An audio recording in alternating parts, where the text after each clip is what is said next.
Hello guys, मेरा नाम है श्रेय पटेल और मैं हूँ ओटावा सिटी में।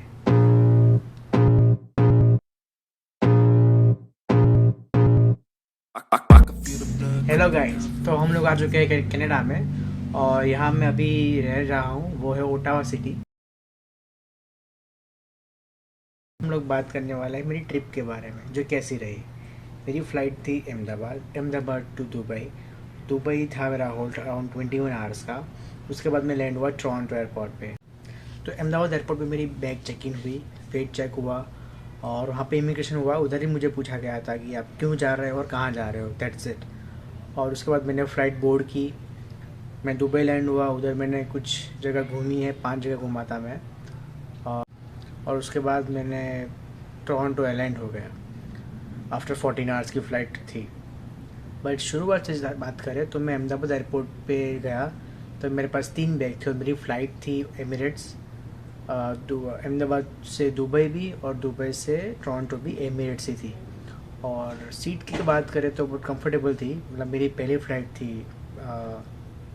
मैं कभी फ़्लाइट में बैठा नहीं था तो मुझे उतना लगा नहीं, मतलब कंफर्टेबल थी फॉर मी, इकोनॉमी क्लास। और जब हम अहमदाबाद से मतलब बोर्डिंग पास लेते हैं तो मुझे उधर ही दोनों के दोनों बोर्डिंग पास मिल गए थे, मतलब दोनों ही फ़्लाइट्स के। और ये खास ध्यान रखना क्योंकि वहाँ पे कई पैसेंजर, मतलब कई स्टूडेंट्स थे, उनके साथ हुआ था कि वो लोग जो वाउचर होता है, होटल वाउचर, वो लेना भूल गए थे। तो ये भूल मत करना, ले लेना क्योंकि बाद में नहीं मिलेगा वहाँ पे लैंड करने, दुबई लैंड करने के बाद।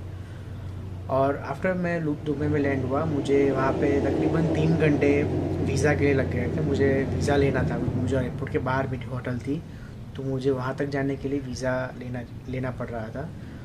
तो तकरीबन मेरे 3 घंटे उधर ही चले गए थे। लेकिन हाँ, एयरपोर्ट अच्छा है, टाइम पास हो गया था मेरा। लेकिन अराउंड 2 या 3 घंटे तो होते ही है। और कई लोग वहाँ इंडिया से ही वीज़ा लेकर आए थे तो उनको उतना वेट नहीं करना पड़ा था। लेकिन मैंने भी अप्लाई किया था लेकिन मुझे कोई मेल नहीं आया था वीज़ा के लिए। तो मुझे तकरीबन 3 घंटे तक मुझे वेट करना पड़ा था। उसके बाद उनका एमिरेट्स की ही शटल रिक्शा थी तो वो मुझे होटल ले गई। होटल अच्छी थी, कंफर्टेबल, मतलब कोई शिकायत नहीं है मेरी उधर होटल के बाद।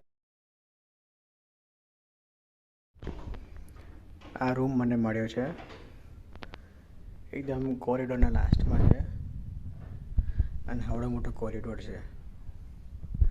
હજી બસ હું બી રૂમમાંથી ફર્સ્ટ ટાઈમ જ જોઉં છું એટલે મારા એક્સપ્રેશનનો વિડીયો બી તમને જોવા મળશે. આ ભરાઈ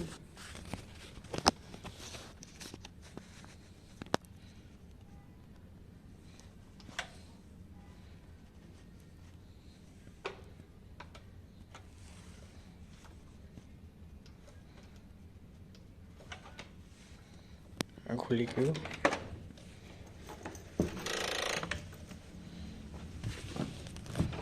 OMG, ગાઢ ભરાઈ ગયું અહીંયા આગળ. આ રૂમ ખાલી મારે એકલાનો જ છે. હું પહેલાં બેગ્સ મૂકી દઉં, બતાવું.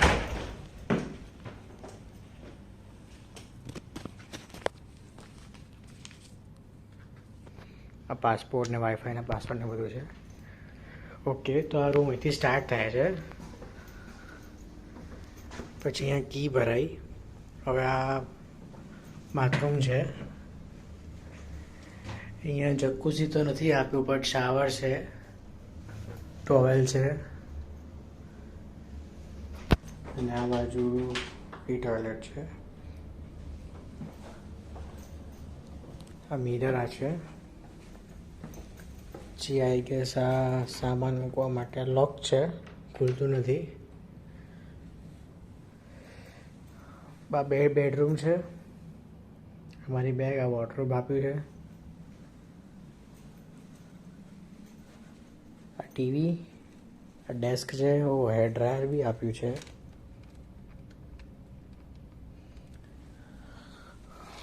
પછી આ બહારનો વ્યૂ મારા હોટલની બહારનો. આઈ ગેસ આ જે છે એ એરપોર્ટ જ છે કદાચથી, ખબર નહીં મને. આ સ્કૂલ છે ત્યાંની. બીજું કંઈ ખાસ દેખાતું નથી. આ ઉપર મને લાગે ગોલ્ડનું કંઈક બનાવતા હશે. અને બુર્જ ખલીફા બી દેખાતું નથી ક્યાંય.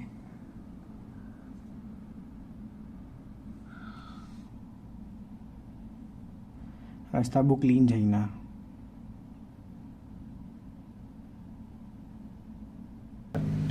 और उधर होटल से ही मैंने टूर बुक किया था. वो अराउंड 2.5 आवर्स का पूरा ट्रिप था और उसके मुझे लगे 3,000 इंडियन रुपीज़ सॉरी. और अगर दिरहाम में कन्वर्ट करें तो 119 दिरहाम्स होते हैं. लेकिन मुझे पता है मैंने थोड़े ज़्यादा दे दिए. लेकिन अगर आप ये सोच रहे हो आना तो दिरहाम घर से ही लेके आना, मतलब इंडिया से ही लेकर आना, तो आपको वो सस्ता पड़ेगा. और दुबई का मुझे एक मील फ्री था. मतलब अगर मैं डिनर भी एक डिनर या फिर लंच इधर और था तो वो मैं ले सकता था फ्री में और अनलिमिटेड था वो भी. लेकिन यस मैं प्योर वेजिटेरियन हूँ तो मुझे थोड़ा ऑड लगा क्योंकि वहाँ पे वेज और नॉन वेज दोनों एक ही टेबल पे सर्व हो रहे थे. तो मैंने कई चीज़ें वहाँ पे स्किप की क्योंकि पता नहीं मुझे वो उधर कुछ लिखा नहीं होता है नॉन वेज है या नॉन वेज है. लाइक फॉर एग्जांपल एक टर्किश सैंडविच करके है कुछ, वो मैंने उनको पूछा कि ये वेज है या नॉन वेज है तो वो मुझे बोल रहे थे कि ये टर्किश सैंडविच है. लेकिन उन्हें बताया नहीं ये नॉन वेज है या नॉन वेज है तो मैंने वो स्किप किया था. मुझे पता नहीं था कि क्योंकि उसके बीच में जो लेयर्स थी वो मुझे मीट की लग रही थी इसलिए मैंने वो स्किप किया. तो ये ध्यान रखना क्योंकि वहाँ पे कुछ लिखा नहीं होता है ये वेज है या नॉन वेज है. उसके बाद मैंने बोर्ड किया टोरंटो प्लेन के लिए, टोरंटो की फ़्लाइट के लिए. तो वहाँ पे इमिग्रेशन होता था और जो मेरे आगे जो लोग थे स्टूडेंट्स थे उनको वो क्वेश्चंस वो पूछता था ऑफिसर. लेकिन बाय द पता नहीं मुझे क्यों कुछ पूछा ही नहीं. बस मेरा पासपोर्ट लिया और कुछ देखा और टिकट देखी उन्होंने बस. आई मीन बोर्डिंग पास जो था वो देखा. That's it. मुझे बोला कि जाओ आप. फिर 14 आवर्स की जो फ़्लाइट थी वो कंफर्टेबल थी लेकिन बहुत ड्यूरेशन तक ऐसे बैठे रहना मुझे अच्छा नहीं लगा. कंफर्टेबल थी, कोई शिकायत नहीं, लेकिन वो पैर थोड़े जकड़ जाते हैं वो होता है. उसके अलावा यहाँ बच्चे लोग को खेल रहे हैं. सो यस उसके अलावा कोई और कंप्लेन नहीं है मेरी. और उनका फूड भी अच्छा था. मुझे 2-2 घंटे या थोड़े ड्यूरेशन के बाद उनका वो ट्रॉली जैसा कुछ आता था, फूड देता था, चल देता था. तो यस आप भूखे नहीं रहोगे लेस ऑफ बहुत ही वेजिटेरियन हो. लेकिन वो ऑप्शन देते हैं, पूछते हैं वो लोग कि क्या चाहिए आपको. तो यस मिल जाता है एमिरेट्स फ़्लाइट में. फिर मेरा लैंड हुआ प्लेन अराउंड 9:30 को. और स्पेसिफिक टोरंटो एयरपोर्ट की इमिग्रेशन लाइन बहुत ही लंबी है और बहुत ही टाइम कंज्यूमिंग है. मैं तकरीबन 1 बजे बाहर निकला था एयरपोर्ट के बाहर.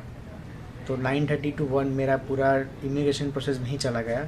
लेकिन यस इधर इमिग्रेशन प्रोसेस बहुत मेरी स्मूथ हुई थी. पहले वो लोग थोड़ा वेट करवाते हैं, फिर टोकन नंबर देता है. वो टोकन नंबर लेने के बाद हमको लाइन में लगना होता है. और हमारा नंबर आते ही यस वो लेटर ऑफ इंट्रोडक्शन और इसको पोर्ट ऑफ एंट्री भी बोलते हैं, वो हाथ में रखना, वो मांगेंगे उधर. और फिर आपको मैंने अराइव कैन के थ्रू मैंने कुछ वो फॉर्म होता है वो मैंने भर दिया था. कुछ SCABC फॉर्म ऐसे कुछ होता है, मुझे नाम नहीं पता. वो मैंने भर दिया था ऐप के अंदर ही. तो मुझे वो स्टेप पूरा इजी हो गया था. मुझे वो जो फिल करना होता है पासपोर्ट नंबर डाल के वो मेरा आई थिंक विदिन 2 मिनट्स हो गया था. और बाकी लोग वो भर रहे थे, पूरा बहुत लंबा होता है. तो ये वो घर से ही करके आओ, अच्छा रहेगा. मतलब उसमें ऐसा पूछते हैं कि आप क्या लाए हो बैग में, कोई इलीगल चीज़ नहीं है, कोई सीड नहीं है, ऐसा कोई फ्रूट नहीं है जो इनके एनवायरनमेंट को हार्म करेगा वगैरह वगैरह. तो यस वो मैंने भर दिया था घर से ही. वैसे वो ऐप में ऑप्शनल लिखा होता है लेकिन कर देना तो लाइन में आपका टाइम बच जाएगा.